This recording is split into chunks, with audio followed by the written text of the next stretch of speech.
अस्सलामुअलैकुम। Programme night addition में हम आपको खुशामदीद कहते हैं। नाजरीन, मुफाहमत या मुज़ाहमत, जमहूरियत या बादशाहत, पार्टी वहदत या अदावत, बयानिया को लेकर नून लीग कंफ्यूज तो थी, मगर अब ग्रुप बंदी का शिकार होती हुई भी नजर आ रही है। कारकुन कंफ्यूज तो होंगे जब पार्टी क़यादत ही अपने बयानिए पर क्लियर नहीं होगी।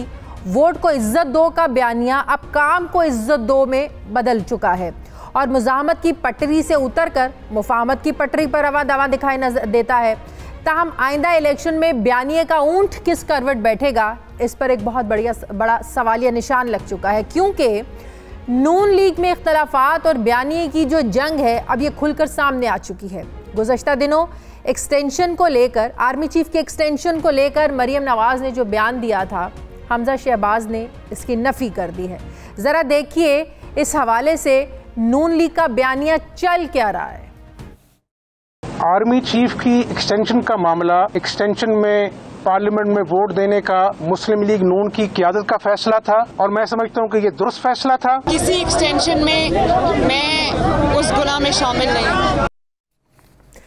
नाज़रीन, मरियम नवाज़ जो कहती हैं, शहबाज शरीफ के तर्जुमान उसकी नफ़ी कर देते रहे आकर, और शहबाज शरीफ जो बात करते हैं मरियम नवाज़ के तर्जुमान इसको रद्द कर देते हैं। इस बात का एतराफ़ लीगी रहनुमा ख्वाजा आसिफ ने भी किया। उनका मानना था कि हमारी पार्टी क़यादत में इख्तलाफात हैं, चाहे शहर की सतह पर हो या तहसील और बड़े लेवल पर हो, हर जगह क़यादत में झगड़े हैं और ये झगड़े ख़त्म होने चाहिए। अब नून लीग में ग्रुप बंदी है या नहीं, जब भी नून लीगियों से बात करें, नून लीग के रहनुमाओं से बात करें, वो सिर्फ़ इसको इख्तलाफ का नाम देते हैं, लड़ाई झगड़ों से बिल्कुल ये तरदीद करते हैं। लेकिन क्या यही वजह है कि कभी पीपल्स पार्टी तो कभी पीटीआई नून लीग की विकटें उड़ाती जा रही है? पहले बलूचिस्तान से सनाउल्लाह ज़ाहरी और अब्दुल कादिर बलोच नून लीग को छोड़कर पीपल्स पार्टी में शामिल हुए, और आज मुस्लिम लीग नून के रहनुमा साबिक वज़ीर आला गौस अली शाह और साबिक वफाकी वज़ीर ज़फ़र अली शाह ने पीटीआई में शमूलियत इख्तियार कर ली है। क्या ये इन इख्तलाफात, इन लड़ाई झगड़ों का नतीजा है जिसकी निशानदही ख्वाजा आसिफ ने भी की और राना सनाउल्लाह साहब ने भी ये बात की? मैं बात करूँगी, मुझे ज्वाइन कर रहे हैं मुस्लिम लीग नून के सीनियर रहनुमा खुर्रम दस्तगीर साहब। अस्सलाम वालेकुम, बहुत बहुत शुक्रिया खुर्रम दस्तगीर साहब आपका। खुर्रम दस्तगीर साहब, पार्टी क़यादत इशूज़ को लेकर अपनी राय नहीं बल्कि इख्तलाफात का वाज़े तौर पर अब इजहार करती है, जिससे ये तासुर मिलता है कि वाकई पार्टी में दो बयानिए हैं, धड़ेबंदी है। मरियम नवाज़ साहिबा आर्मी चीफ की एक्सटेंशन को लेकर कहती हैं कि मैं इस गुनाह में शामिल नहीं थी, जबकि हमजा शहबाज मीडिया से बात करते हुए कहते हैं कि ये पार्टी क़यादत का फैसला था। क्या वाकई पार्टी में इख्तलाफात हैं, जिसकी बात अब ख्वाजा आसिफ भी करते हैं, सीनियर लीडरशिप भी आपकी करती है? आपको नहीं लगता ये तासुर दिया जा रहा है कि वाकई पार्टी मुत्तहिद नहीं है बहुत से मामलात पर? बहुत शुक्रिया, आपने मुझे मदऊ किया, लेकिन आज तो तमाम मुस्लिम लीग नून मुत्तहिद है सदर शहबाज शरीफ को मुबारकबाद देने में कि उनके ख़िलाफ़ जो मनी लॉन्ड्रिंग के झूठे इल्ज़ामात पिछले 21 माह से ये हुकूमत लगा रही है, वो आज धड़म से मुंह के बल आ गिरे हैं।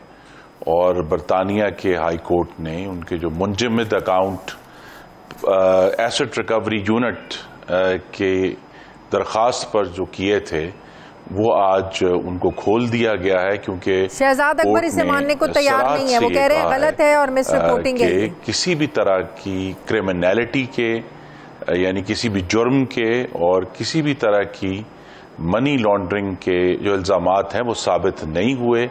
हुकूमत पाकिस्तान का दावा और इल्ज़ाम झूठा था, जिसके नतीजे में आज तो आप कह रहे हैं कि आप लोगों को सिर्फ सियासी काम का निशाना बनाया जा रहा है और बनाया गया, जो बात हमेशा से आप कर रहे हैं आप लोग। जी, और सियासी इंतकाम जब आप जैसे जो मौकर तज्जियाकार हैं वो भी दो बयानियों की बात करते हैं। हकीकत ये है कि जहां तक इस्तबदाद का और रिप्रेशन का और हुकूमत ने जो इस्तेहसाल किया है मुस्लिम लीग नून का, वो तो सबका किया है। वो शहबाज शरीफ का भी उतना ही हुआ है जितना नवाज शरीफ का हुआ है, या मरियम नवाज का हुआ है, या हमजा शहबाज का हुआ है। तो इस पूरे शरीफ खानदान के ऊपर एक मुहिम के जरिए उनकी किरदार कुशी की गई है, उनको जेलों में डाला गया है। और अब वक्त के साथ लेकिन नवाज शरीफ पाकिस्तानी अदालतों से सजा याफ्ता हैं? जी, तो सजा याफ्ता आपको मालूम है कि वो भी इंतहाई मशकूक सजा है जो उनको दी गई, क्योंकि उसके देने में जो मरहूम जज साहब शामिल थे, अब उनकी वीडियो टेस्टिमनी हमारे सामने मौजूद है कि किस तरह उन्हें प्रेशर डालकर, तनाव देकर ये नाइंसाफी का फैसला किया गया। और अगर जो वो फैसला उनके खिलाफ हुआ भी है, लेकिन उसमें भी कहीं भी पाकिस्तानी कौम के एक पैसे खाने का इल्जाम साबित नहीं हुआ। उस फैसले में भी कहीं नहीं लिखा कि नवाज शरीफ ने पाकिस्तानी कौम का कोई पैसा किसी भी प्रोजेक्ट में, किसी भी ऐसे मामले में जो उनकी जिम्मेदारी थी बतौर वजीर आजम। तो ये तो सिर्फ एक मुनज़्ज़म मुहिम है जो आज तक जारी है, क्योंकि मुस्लिम जो इमरान खान साहब की जमात है उसका तो दारो मदार ही झूठे प्रोपेगेंडे पर है, गरीब दुश्मनी पर है। अब मेरे सवाल का जवाब दे दें खुर्रम दस्तगीर साहब, पार्टी क़यादत बहुत से मामलात को लेकर मुत्तहिद नहीं है। पौने 2 साल हो गए आर्मी चीफ की एक्सटेंशन के मामले को लेकर। मरीम नवाज साहिबा अपनी इख्तलाफ राय का इजहार करके इतने अरसे के बाद क्या तासुर देना चाहती हैं?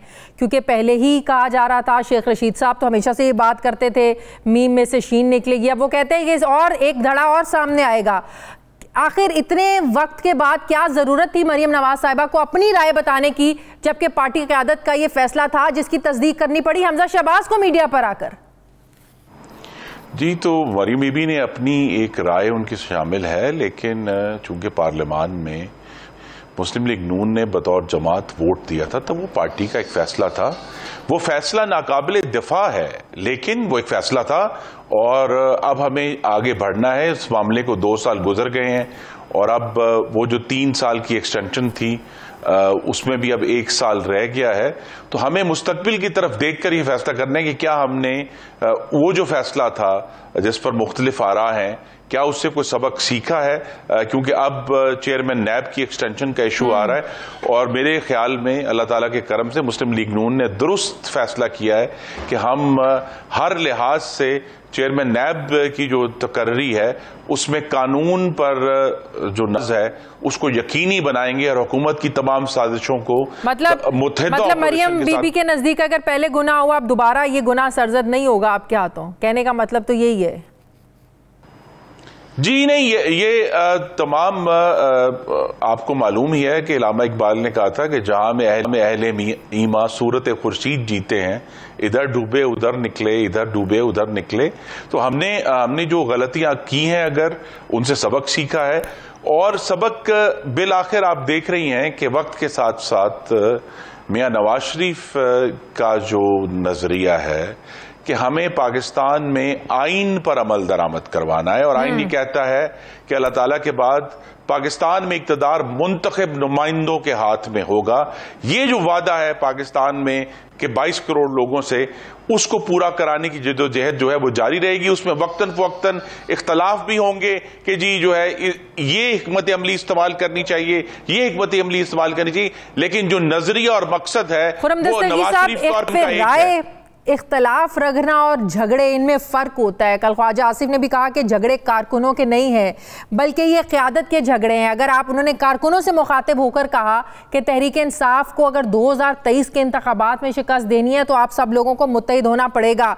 उन्होंने कहा कि आपको पता है कि मैं किस हवाले से बात कर रहा हूँ। तो बहरहाल झगड़े तो हैं, सिर्फ आप इसको इख्तलाफ राय का नाम देकर जो है ना वो इससे बरी ज़िम्मा नहीं आप लोग हो सकते। शेख रशीद साहब ने यह भी कह दिया है कि अब तो वरासती लड़ाई आप लोगों के अंदर शुरू हो चुकी है, नून लीग के अंदर, आप नून लीग के खानदान में। नहीं, देखिए शेख साहब तो पिछले 3 साल से नून में से शीन निकालते निकालते खुद शीन हो गए हैं और वो नाकाम हैं इस मामले में। तो उनकी जो पेशगोई है उस पर तो हम नहीं जा सकते। और ख्वाजा साहब ने जिस तरफ इशारा किया है वो दुरुस्त इशारा है। उसका इशारा पार्टी की आला क़यादत के बारे में नहीं है। बहुत सारे इज़ला में पूरे मुल्क में एक मुकामी तौर पे तनाव है, टेंशन्स हैं मुख्तलिफ MNAs के दरमियान, MNAs और MPAs के दरमियान। तो ख्वाजा साहब ने दुरुस्त तौर पर और दुरुस्त समझ की तरफ इशारा किया है कि अगर पार्टी ने इंशाल्लाह 2023 में जो इंतखाब जीतना है उससे पहले अपनी सफबंदी करें, अपना इंतजाम दुरुस्त करें। क्योंकि देखिए पाकिस्तान में चूंकि कॉन्स्टिट्यूएंसी बेस्ड निजाम है, हल्कों की बुनियाद पर हुकूमतें बनती हैं, तो एक एक हल्का करके मुस्लिम लीग नून ने फोकस करना है कि वहां अगर हर हल्के में, चाहे वो सूबाई हल्का है या कौमी का असेंबली का हल्का है, वहां अगर कोई बाहमी इख्तलाफात हैं उनको दूर करके मुत्तहिद होकर इस फाशिज्म का इमरान खान के बुक करना है। और इंशाल्लाह चेयरमैन नैब की अगर दोबारा तकर्रुरी होती है, एक आखिरी सवाल का जवाब दे दें, इसको रोकने के लिए आप लोग कैसे इसको अपोज करेंगे? इसमें भी इख्तलाफ है या झगड़ा है? जो जिस तरह आर्मी चीफ की एक्सटेंशन को लेकर मरीम नवाज ने अपने इख्तलाफात का 2.25 साल के बाद इजहार किया, पार्टी इस बारे में क्या सोच रही है? हमें तो उम्मीद है कि हम तो अपोज करेंगे, लेकिन मीडिया जिसमें आप जैसे मौकर एंकर और तज्जिया निगार वो कौम को बताएंगे कि हुकूमत की तरफ से ये ऐलान कि वो लीडर ऑफ द ऑपोजिशन से मुशावरत नहीं करेंगे, इतनी ढिठाई और बेशर्मी से कानून तोड़ने का ऐलान कभी किसी हुकूमत ने नहीं किया। कानून ये कहता है कि आपको लीडर ऑफ द हाउस को, जो वजीर आजम हैं, उन्हें लीडर ऑफ द ऑपोजिशन से मुशावरत करनी है। और उसमें कोई डाउट नहीं है कि जी मुझे लीडर ऑफ द ऑपोजिशन की शक्ल अच्छी नहीं लगती तो मैं मुशावरत नहीं करूंगा, मुझे उससे इख्तलाफ है। भाई इमरान खान साहब खुद भी बेनिफिशियरी हैं हेलीकॉप्टर केस जो है उनका, जिसे दबा दिया गया है, तो हम किस तरह कहें कि इमरान खान साहब की जो नीयत है वो साफ है, क्योंकि वो तो उन्होंने तो फायदा उठाया। आपके कोई कानूनी माहिरी ने बताया कि अगर ये कानून हुकूमत तोड़ती है इसकी सजा क्या है? जी सजा यही है कि मुझे उम्मीद है कि आप जैसे जो मौकर मीडिया के एंकर साहिबान हैं या खवातीन हैं, वो हुकूमत की मजम्मत करेंगे, वो अवाम को बताएंगे कि हुकूमत अपने जाती फायदे के लिए कानून के ऊपर से जो है वो उसको रोंद कर गुजर रही है, और पार्लियामान में हम मुजामत करेंगे। और ये सजा जो है जो अगर पब्लिक एयर वेव्स के ऊपर हुकूमत को मिलती है कि अगर तमाम लोग मिलकर कहेंगे कि जनाब कानून तोड़ा जा रहा है, कानून रोंदा जा रहा है, कानून पिटाई से अपने पैरों के तले ताकत के नशे में रोंदा जा रहा है, तो ये भी हुकूमत के लिए एक जरूर लम्हा फिक्रिया होगा। मुझे यकीन है कि इसमें सिविल सोसाइटी भी हमारी मदद करेगी। इसमें कोई शक नहीं है, इसमें कोई शक नहीं है कि कुछ साबित नहीं हुआ। शहबाज शरीफ साहब बहरहाल मुल्जिम तो हैं, हुकूमत इसे कॉन्फ्लिक्ट ऑफ इंटरेस्ट का मामला समझ रही है, जो वो कह रहे हैं कि हम एक नैब के मुल्जिम से मुशावरत नहीं करेंगे। सुनिए जी, देखिए नैब के मुल्जिम इमरान खान भी हैं, और अगर वो नहीं है तो इस वजह से है कि चेयरमैन नैब ने उनको फायदा पहुंचाया है उनकी इन्वेस्टिगेशन बंद करके। और शहबाज शरीफ साहब के मामले में तो अगर आप उनका हाई कोर्ट का जो ऑर्डर पढ़ें, शहबाज शरीफ के केस में, उससे पहले साद रफीक के केस में, शाहिद खकान अब्बासी के केस में, अदालतों ने तो बड़ी वजाहत से लिखा है। जिस तरह आज इंग्लिस्तान की अदालत ने कहा है ना कि जी कोई सबूत नहीं मिला शहबाज शरीफ के खिलाफ, तो पाकिस्तान की अदालतों ने भी कहा है कि जब हमने नैब से पूछा कि कोई करप्शन हुई है तो नैब ने इकरार किया है कि कोई करप्शन नहीं हुई, लेकिन चूंकि केस खोल के रखने हैं, जो है इनको डिफेम करना है, मीडिया में बदनाम करना है, तो इसीलिए केस खुले हुए हैं। इसलिए इमरान खान साहब को चाहिए कि जो का काम है और बतौर वजीर आज़म उनका फर्ज है कि जो कानून के नारे लगाते थे, आज सिर्फ अपनी जाती नापसंद या बुग़्ज़ और अनाद की वजह से। बहुत शुक्रिया। मुस्लिम लीग नून के सीनियर रहनुमा खुर्रम दस्तगीर साहब मेरे साथ थे। मुझे ब्रेक लेनी है, नाज़रीन वापस आते हैं एक छोटे से वक्फे के बाद।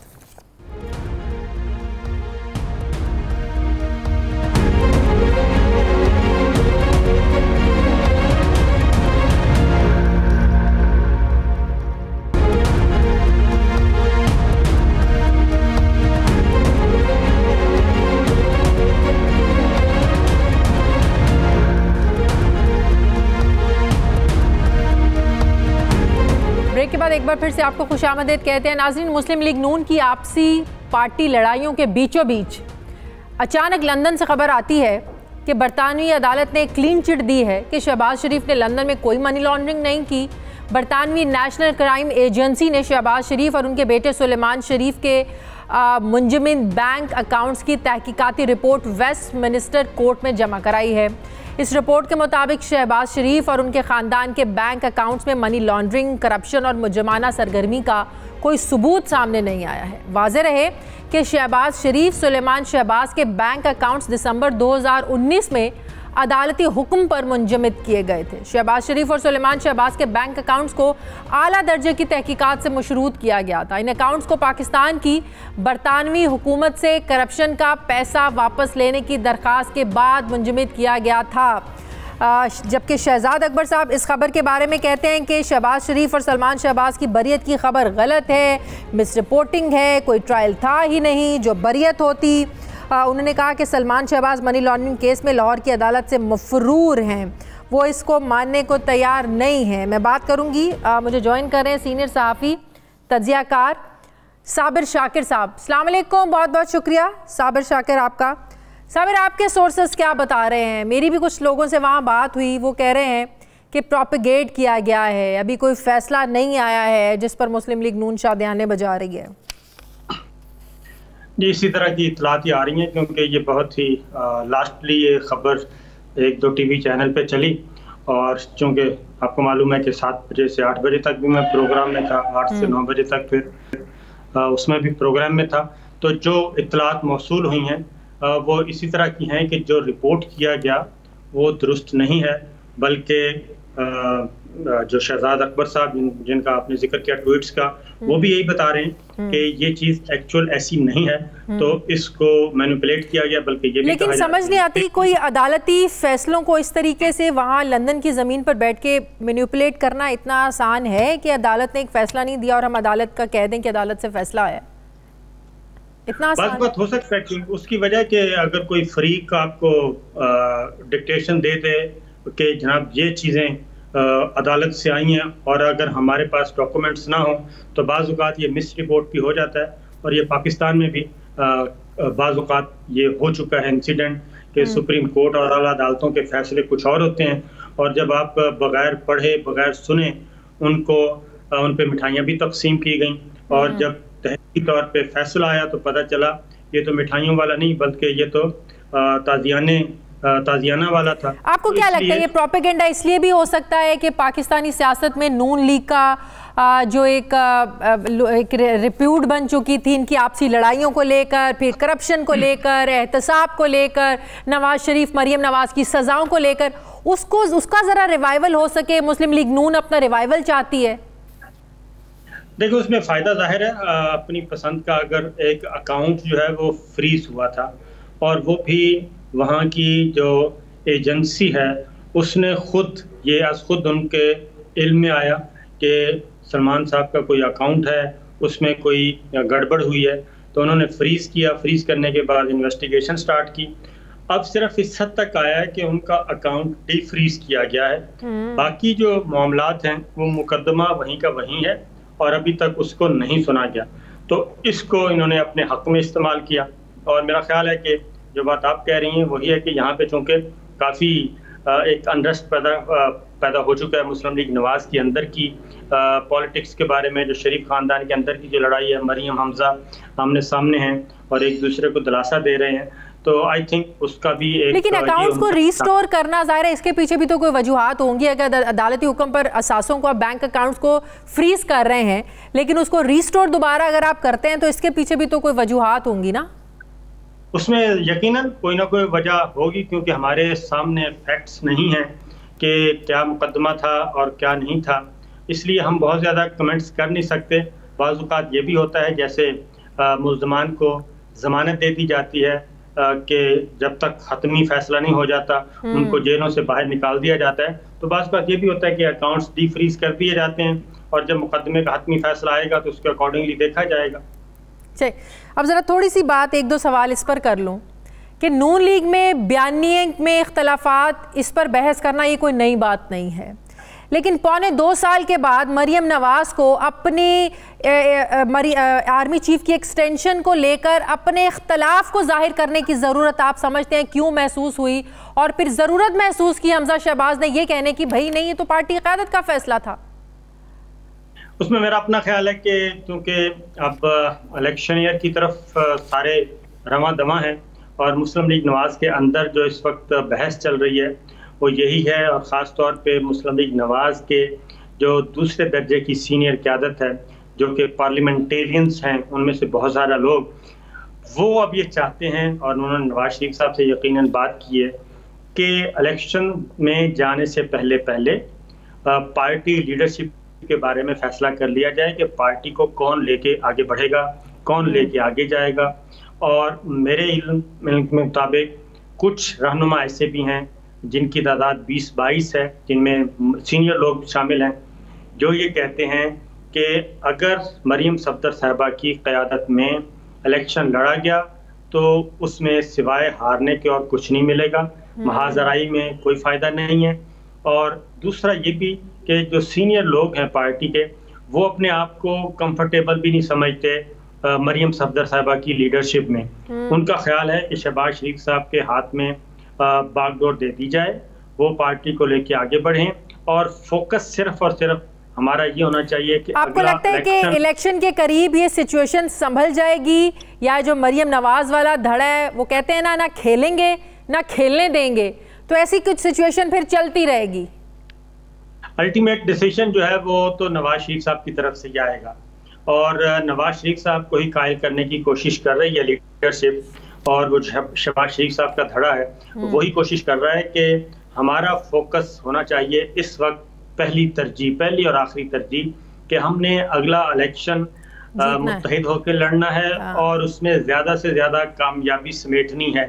और अगर इस हदफ को हासिल ना किया गया और अगर पार्टी इलेक्शन हार जाती है तो फिर हम मजीद 5 साल तक अपने आप को संभाल नहीं सकेंगे। दूसरी जानिब पीपल्स पार्टी PTI जो है वो भी एक दूसरे के करीब आ रहे हैं। आज कराची में जो इवेंट हुआ उसमें वजीर आला सिंध भी मौजूद थे काफी अरसे के बाद, और बड़ी अच्छी बातें हो रही हैं, अच्छी वर्किंग रिलेशनशिप कायम हो रही है। और अगर ये सिनेरियो बन जाता है तो उसके बाद तो फिर मुस्लिम लीग नवाज की जो आपस की लड़ाई है उनको काफी ज्यादा सियासी नुकसान पहुंचा सकती है। बहुत बहुत शुक्रिया सीनियर सहाफी तज्जियाकार साबिर शाकिर साहब मेरे साथ थे।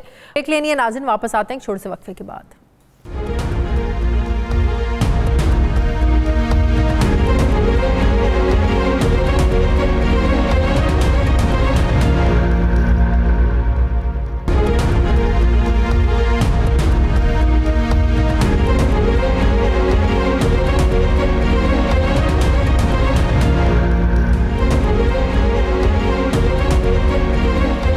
ब्रेक के बाद एक बार फिर से आपको खुशामदीद कहते हैं।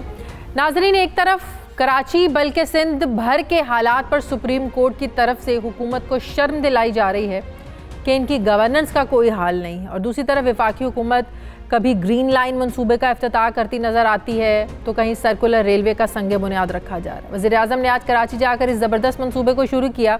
इस पर 250 अरब रुपए की लागत आएगी और ये 3 मराहिल में मुकम्मल होगा, जबकि इसकी जो तकमील की मुद्दत है ये 12 से 14 महीनों की रखी गई है। लेकिन ऐसी ही एक मुद्दत पेशावर की BRT के लिए भी रखी गई थी, लेकिन इसका जो हाल हुआ वो आज तक एक मिसाल बनी हुई है।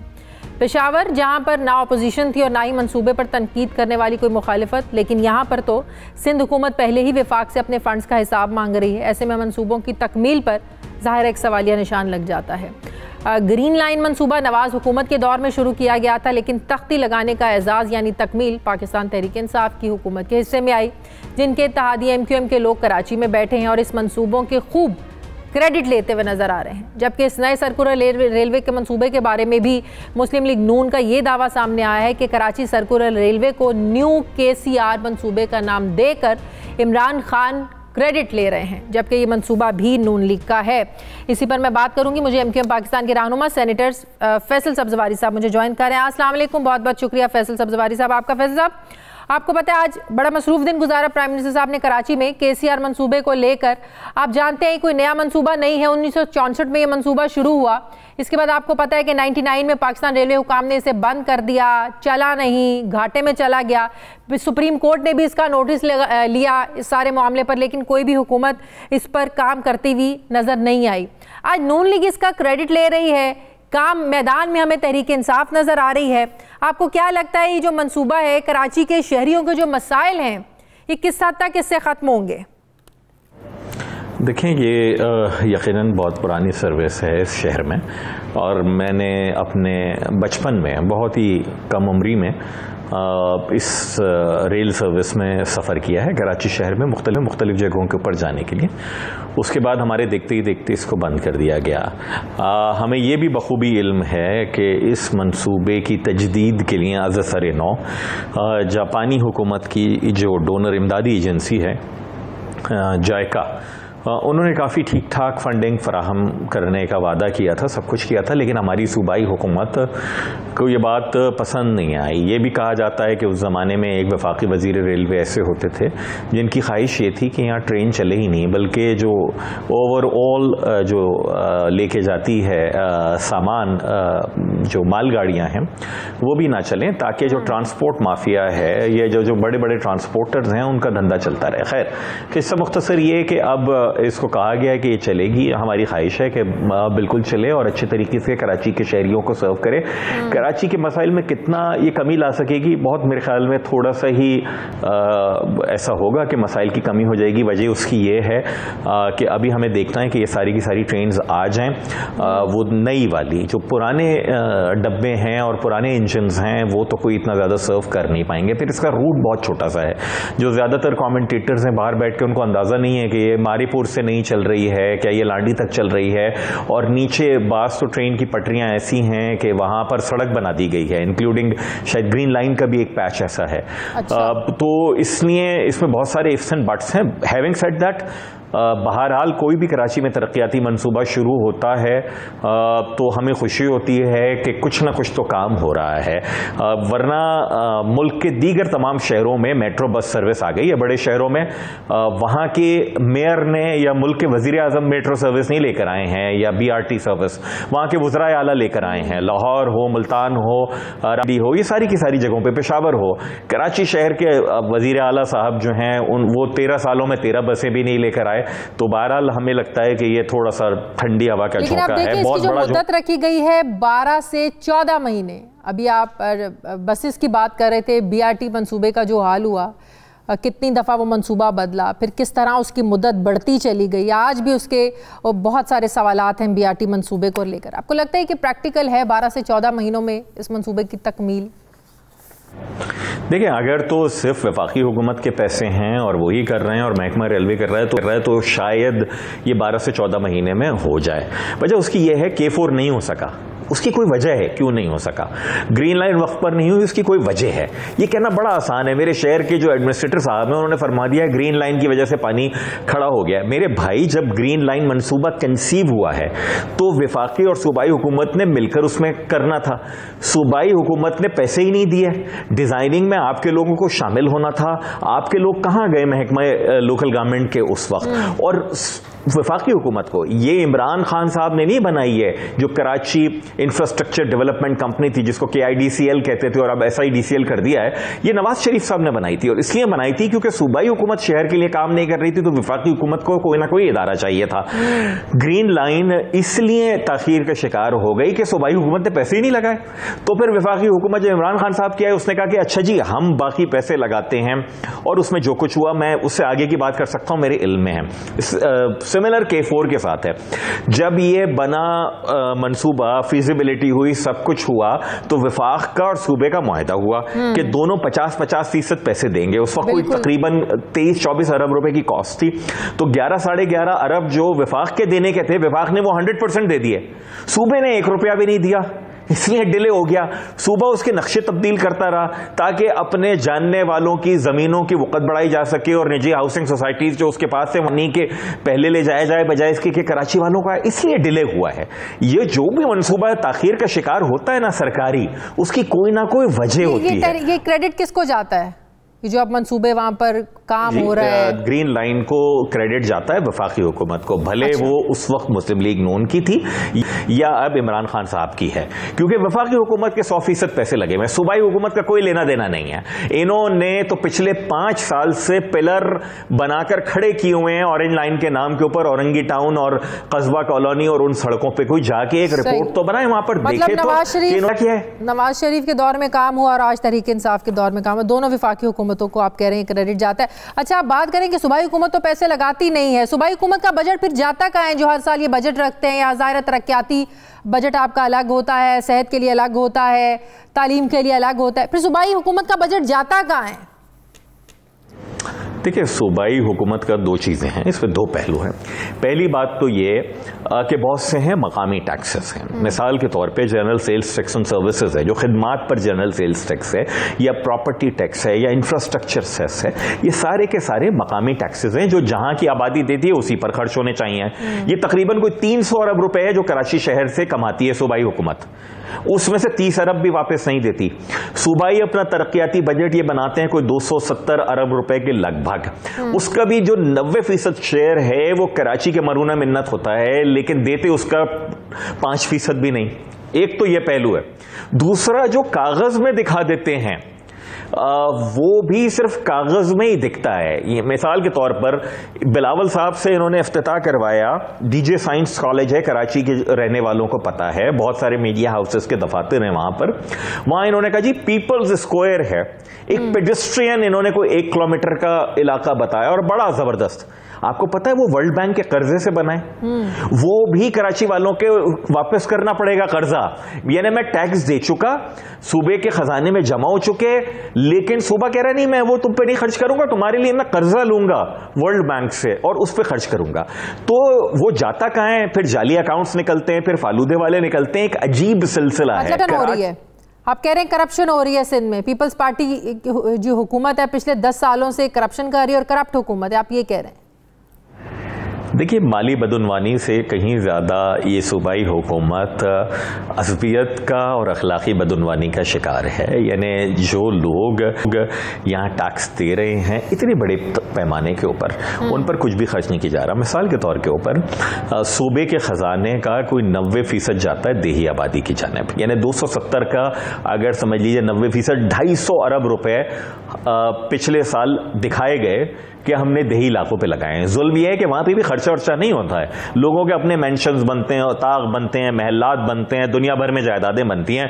लाड़काना का, नवाबशाह का गरीब मजीद उस पर कोई खर्च नहीं होता, उसके नाम पर किताबों में, खातों में दिखाया जाता है। खैर, तो ये तो 250 अरब दिखा दिया उन्होंने वहां पर। अच्छा, वहां की जो मईशत है उसके तो सबसे बड़े बेनिफिशियरी वहां के फ्यूडल लॉर्ड्स हैं, जो वहां के बड़े बड़े जागीरें रखने वाले वडेरे हैं, वो हैं बेनिफिशियरी। गरीब हारी तो नहीं है। लेकिन आपको जान के ये हैरत होगी कि कराची शहर से पिछले साल सिर्फ ट्रैफिक चालान 65 करोड़ रुपए जमा किए गए, लेकिन जहां 250 अरब रुपए दिखाएं खर्च होते हुए देही सिंध में, वहां 1.5 अरब रुपए बमुश्किल एग्रीकल्चर इनकम टैक्स जमा किया है।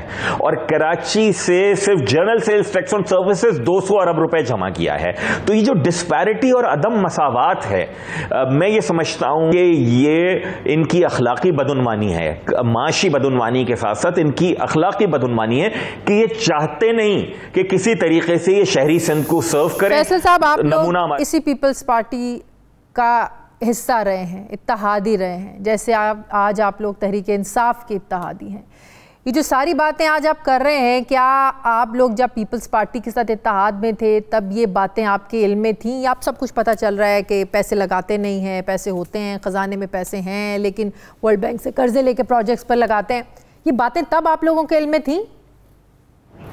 नहीं, मेरे ख्याल में उस वक्त भी सामने लेकर आए, और इत्तेहाद में इसलिए चले जाना कि किसी तरीके से आप अपने कॉन्स्टिट्यूएंट्स की को खिदमत कर पाएँ। मैं आपको बताता हूँ ना वजूहात क्या हैं।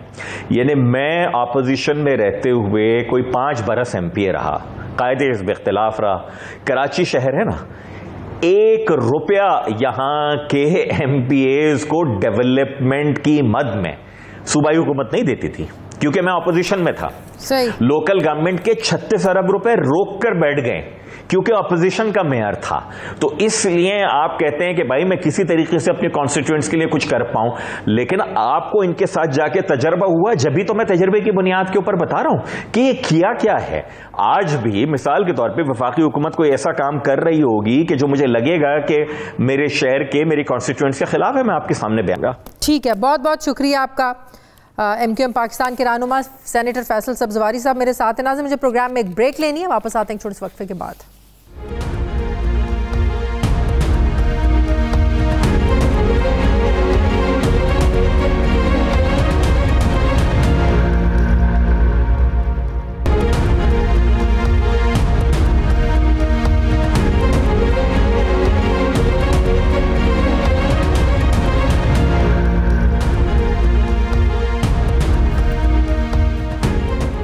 ब्रेक के बाद एक बार फिर से आपको खुशामदीद कहते हैं।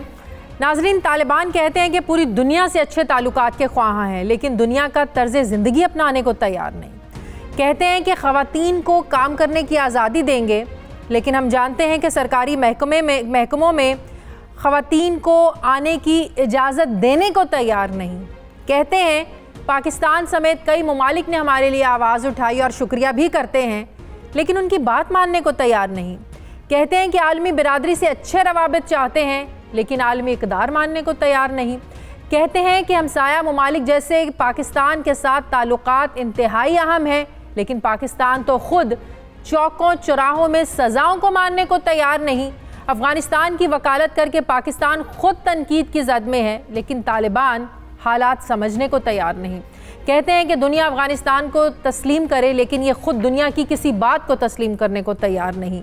अभी कल ही की बात है कि खबर आती है कि तालिबान हुकूमत में डिप्टी गवर्नर ने 4 अगवाकारों को मौत की सज़ा देकर उनकी लाशों को चौराहों पर लटकाया है। एक वीडियो में दिखाया गया है कि अफ़गानिस्तान के इलाके हरात के एक बड़े चौराहे पर एक शख्स क्रेन से लटका हुआ है और उसके सीने पर लटकती तख्ती पर पढ़ा जा सकता है कि अगवा करने वालों को इसी तरह की सज़ाएँ दी जाएंगी। पिछले महीने तालिबान के इक़्तिदार में आने के बाद शहर के कई चौकों पर सज़ाएँ दी गईं, लेकिन ये ज़रा संगीन नौयत की थी, जो इस बात की अलामत है कि तालिबान 1996 से 2001 तक अपने साबका दौरे हुक्मरानी की तरह इस बार भी सख्त इक़दामात ही अपनाएंगे। तालिबान ने अफगान सूबे हेलमंद में दाढ़ी मोड़ने पर पाबंदी लगा दी है। Afghan director information and culture हाफिज़ रशीद ने हेलमंद सूबे के हुजामों के साथ मीटिंग करके इस बात का ऐलान किया है कि दाढ़ी मूंढने को इस्लामी क़वानीन की खिलाफ वर्जी करार दिया है। सिर्फ यही नहीं, हुजामों को काम के दौरान मौसीकी लगाने से भी खबरदार किया है। अब इन सरेआम सज़ाओं और सख्त पाबंदियों का मामला भी ऐसा है जिस पर जो मगरबी दुनिया है ये हमेशा एतराज़ करती आई है, बल्कि आजकल यूरोप और बरतानिया ने ख़वातीन के हुकूक़ को ही सामने रख कर तालिबान हुकूमत को तस्लीम न करने की रिट लगा रखी है। अब इन एतराज़ात में भारत जैसे ममालिक को प्रोपेगंडा करने का खूब मौका मिल रहा है, लेकिन तालिबान ख़ुद के लिए समझौता तो चाहते हैं, लेकिन किसी बात पर ख़ुद समझौता करने को तैयार नहीं है।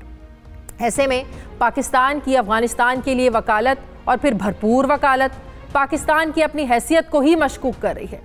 अभी गुज़श्ता दिनों वज़ीर-ए-आज़म पाकिस्तान ने दुनिया के सबसे बड़े फोरम अक़वाम मुत्तहिदा की जनरल असम्बली से खिताब में तालिबान हुकूमत के लिए क्या कहा, ज़रा सुनिए।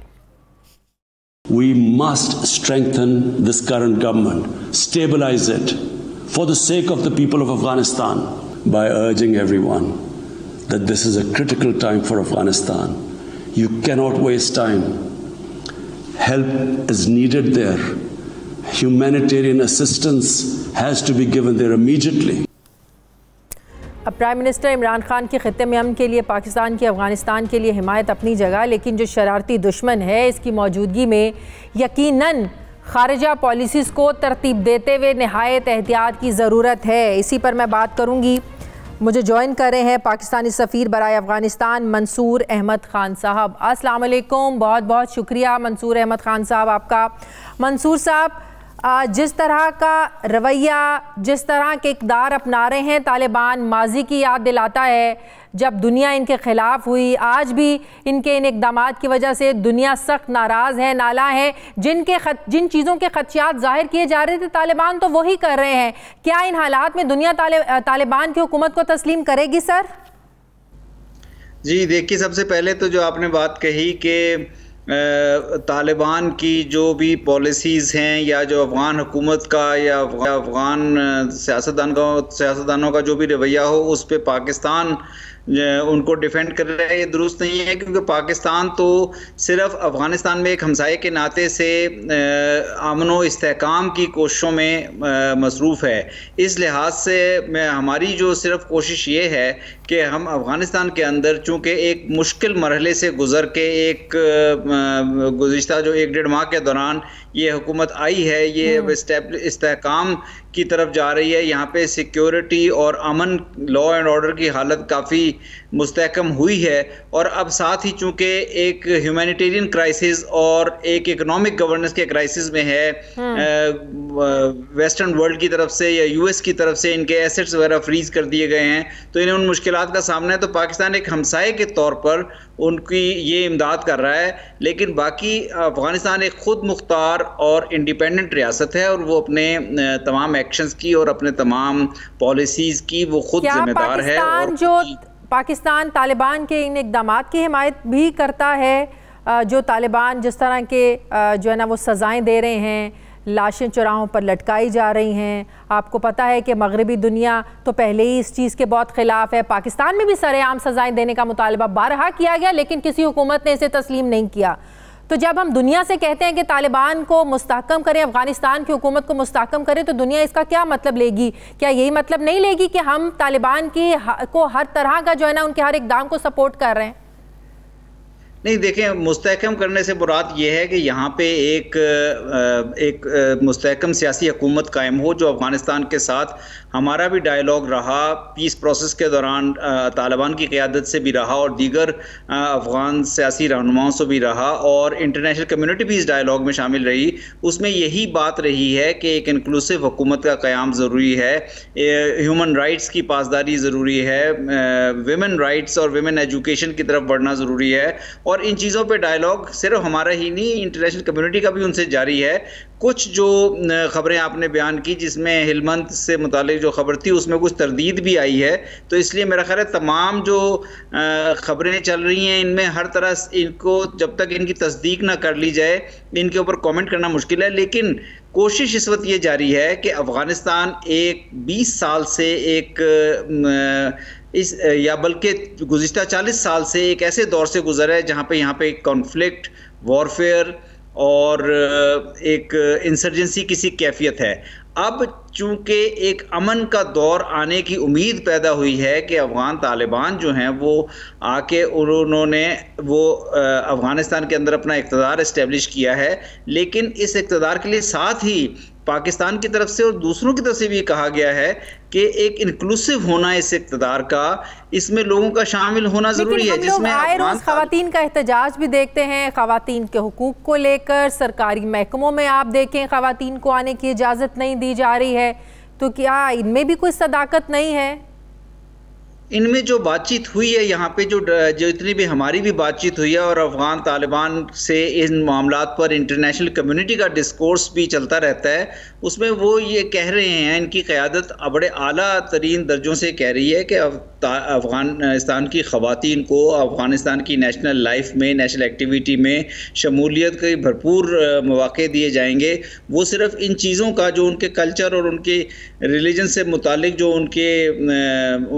उनकी तालीमात हैं उनके मुताबिक वो एक ऐसा ज़ाब्ता कार वज़ा करने में मसरूफ़ हैं। अभी चूँकि तमाम हुकूमत की तमाम मिनिस्ट्रियाँ पूरी तरह फ़आल भी नहीं हुई हैं। कुछ जो इदारों में हमें ख़वातीन हमें बताया गया है कि कुछ इदारों में, बैंकों में ख़वातीन ने काम शुरू भी कर दिया है, और मेरा ख्याल है कि आने वाले दिनों में ये पॉलिसीज़ ज़्यादा बेहतर तरीके से वाज़े होंगी। तो इसलिए इसमें तो कोई शक नहीं है कि कश्मीर में जो कुछ हो रहा है, जिस तरह वहाँ पर इंसानी हुकूक की खिलाफ वर्जियाँ हो रही हैं, ये दुनिया को नज़र नहीं आता है।